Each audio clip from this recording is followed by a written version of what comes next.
So that little descale light is now going off on your Keurig.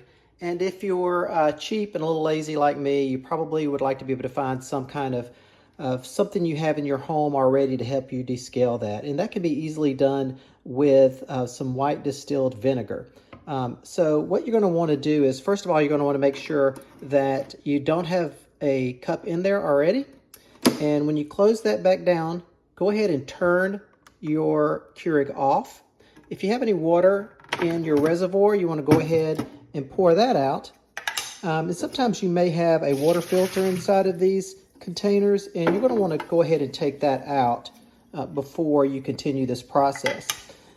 After getting your container empty there, you're going to want to get about 14 ounces of white distilled vinegar in a little measuring cup.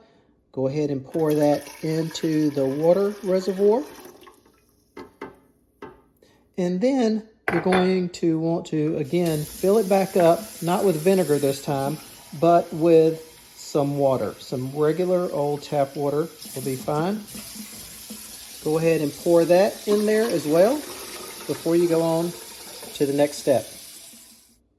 Now you have your equal parts vinegar and water in the water reservoir. The next thing you want to do is press and hold the 8-ounce and 12-ounce buttons on top of your Keurig. And that's going to take about 3 seconds.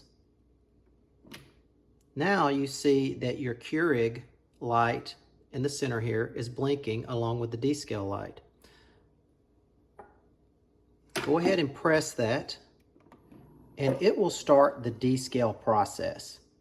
Now, this is going to take a few different times for it to run through in order for the process to finish. And it will go through the 14 ounces of water and 14 ounces of vinegar that you've already put inside of this reservoir.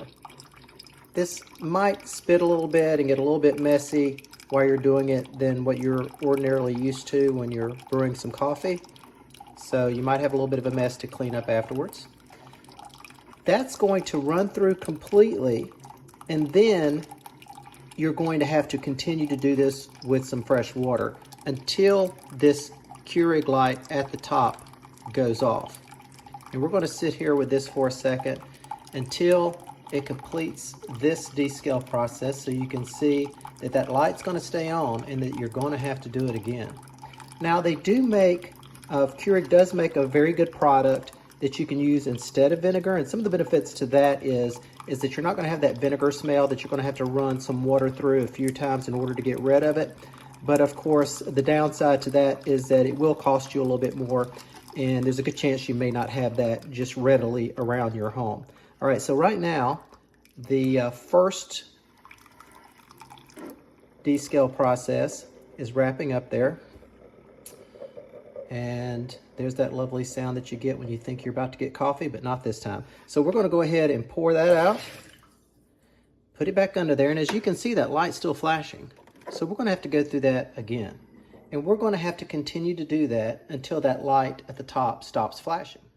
So now my add water has come on, but my descale light is still on. So that means we're not quite finished yet. We do have a little bit of the equal parts water and vinegar still in our reservoir.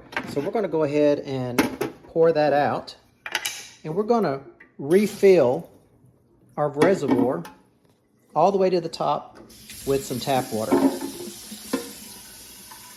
I'm making this video because, unfortunately, these appliances today can be a little tricky to figure out how to do it. But that's the trade-off we get for having these sleek designs of the new appliances that we have in our home. Just killing a little time while I fill that reservoir back up. We'll put that back in and press the blinking Keurig button at the top again. And we're going to have to continue doing this until we completely run all of the water out of here. And somewhere along the line, that light will stop blinking. And then you know that the process is complete. And, what I would do, even after it's complete, continue to run some fresh water through there until you don't smell that vinegar smell anymore. Or you can just serve that first cup of coffee to some family member you're not particularly fond of and they'll let you know real quick whether you've got that clean or not.